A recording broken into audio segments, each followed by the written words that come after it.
So if you have a man who is controlling or more manipulative, maybe even inching on that like narcissistic spectrum, it could very well be because he had a mother who was trying to control him. And because he didn't feel safe, that she wasn't emotionally available or present or loving with him, his way of coping with that would be to try to control everyone around him in order to get his needs met. Welcome back. Today, I am going to be discussing the mother wound and how it shows up specifically in men. So if you are a man and you have been getting curious as to how your mother wound shows up in your life, maybe you've been experiencing relationship issues or just repeating the same patterns or having blocks around money, having challenges in your relationships, this is something I definitely recommend diving into because it'll give you a lot of insight as to why you might be repeating the same patterns and not able to shift them. And if you are a woman and you're wanting to understand more about the dynamics you're in with your partner that's a man, this video will be really helpful for you as well. So I just want to say up front that there's a lot of nuance to this. I'm going to be describing some common archetypes, common themes that I see with men and their mother wounds. And some of it might apply to you, some of it not so much, but it doesn't mean that there's nothing here for you because largely there's a lot of things that are the same across the board, but then everybody will be a little different based on their specific circumstances. So if you want to dive into that more deeply, you can always reach out to me and we can hop on a call and I can give you some insight as to what's going on and, let you know what I think the trajectory would be around healing this. Usually there are kind of two different mother archetypes that I see when it comes to men and their mother wound. One would be a more controlling, dominant mother, and then the other would be a more passive mother that is in a role of more of that like victim or kind of help me kind of a situation where she's not necessarily in her power and she feels like she's more in a victim or submissive role and she doesn't feel like she has a lot of agency over her life. And there's multiple different ways that men as young boys will respond to this. One, if the man has a more dominating mother, he could respond to that by him becoming the submissive one. So if he had a mother who was really controlling over him and wasn't necessarily emotionally available and or wanted him to be her emotional support, then he might have learned that the only way that he can receive love is if he submits to what his mother wants, right? So then in relationships, he might show up as the type of person who is like a people pleaser and does whatever the woman says and is trying to win her love by being like the peacemaker and trying to make her happy all the time. So he'll typically attract a woman who's more dominating and tries to tell him what to do, tries to tell him how to be, how to act. And then, ultimately he ends up feeling the way he did in his relationship with his mother. And then also a man could respond to that more dominating mother as pushing back, as trying to take control over a situation because he didn't feel like his mother was there for him in the way that he needed. And he might have pushed back against her control by trying to control the situation that he's in, by trying to control her and ultimately trying to control his partner. So if you have a man who is controlling or more manipulative, maybe even inching on that like narcissistic spectrum, it could very well be because he had a mother who was trying to control him.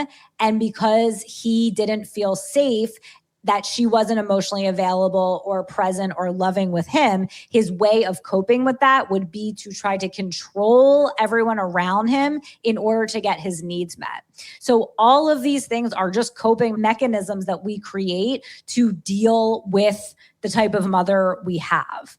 And then there would be the man that had the mother who was more submissive or who was more victimy, like maybe she was controlled by her husband or she was afraid of her husband. So then the man, as a young boy, would see that his mother was kind of like in distress or not capable or weaker because his father was, not being nice to her or more aggressive or whatever. So he might have responded by, on some level, taking responsibility for her and trying to make sure that she was okay, which would create this pattern of codependency, over giving, and over responsibility in a man when he gets older, right? So if you're the type of man that is always trying to make sure that everybody feels okay, or always like hyper tuned into everyone else's emotions and trying to respond to them, or getting angry if women do have a lot of needs or do have a lot of emotions, right? It's not because you necessarily don't want to deal with them. It's because you're perceiving her being a needy as now you're going to have to take on more burden. You're going to have to take on more responsibility because that's how you felt with your mom.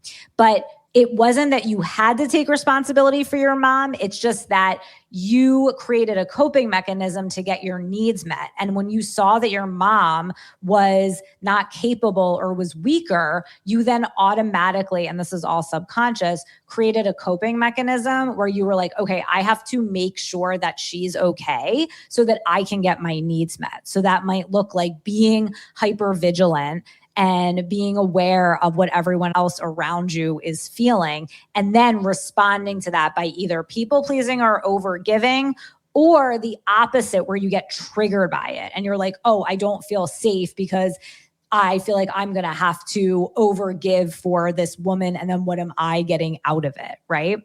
And then if you had a more submissive mother, you might also attract submissive women or women who are not fully in their power that you in some way feel like you need to save or take care of. And initially in the relationship, you might be attracted to like wanting to do that.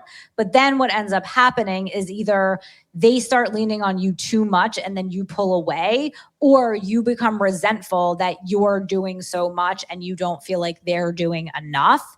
And so then you kind of get into this dynamic with them where maybe you are resenting the things that you initially agreed to do. And then when they need more of you, you shut down or you get triggered because you feel like you're already over giving and you're already giving to the extent that's beyond your capacity. But it's not actually about your partner. It's really just you recreating this feeling that you had inside of your relationship with your mother and operating from these coping mechanisms that you unconsciously believe is what a relationship is. But these coping mechanisms that once functioned okay for you in childhood don't actually function now inside of the relationship that you have. So, and this doesn't even have to show up in a relationship necessarily. It can show up at work with your boss, for example. Say you have a boss who's super dominating and controlling. It can trigger that coping mechanism of, if you had a controlling mother, you either want to push back, or you're more submissive, or you're reacting to it in some way where you're perceiving your boss in that same energy, right? So this is something that's going to show up anytime you have a more intimate relationship with somebody. It can also show up in things like your relationship to money.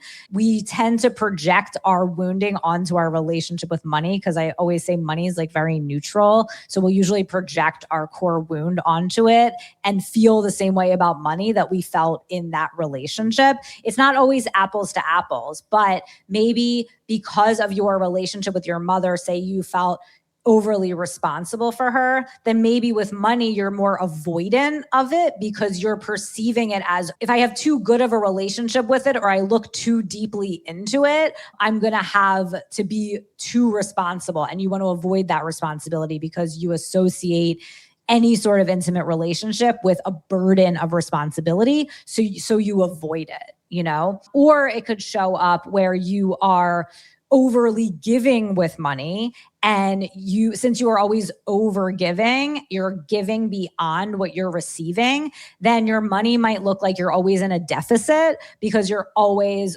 over giving or more is going out than is coming in. But really, that's just a reflection of the pattern of how you felt in your relationship with your mother.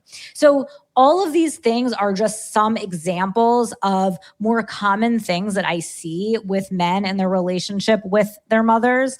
Also, if you had that more dominating and controlling mother who was highly critical and always kind of telling you that you were wrong, then that could show up in your life as either avoiding conflict, avoiding relationships because you are perceiving it as you don't want to be criticized or rejected, or it could show up as you kind of overperforming and always having to be super successful at everything you do, always having to be at the top because you're trying to avoid that feeling of being criticized. Like I said, these are just some very common things that I see across the board. There are so many different ways that this relationship can show up and impact you.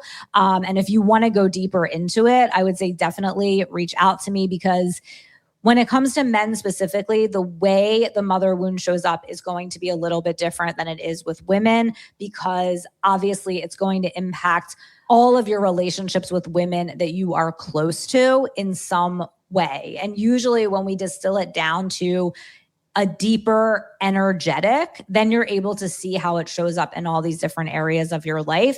And you're able to shift it through using the breath work to move through the deeper emotions, and then having that energetic awareness to be able to shift your energy in the moment, which is something I go really deep in teaching my clients how to do. And they have really incredible results with it.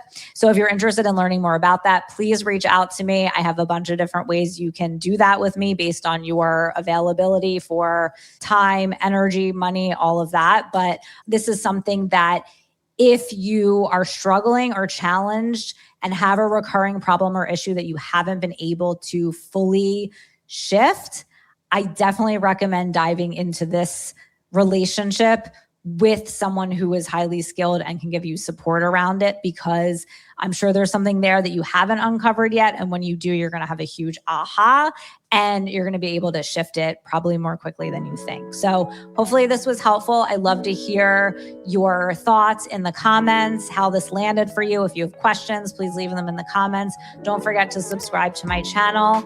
And thank you for being here. I will see you next time.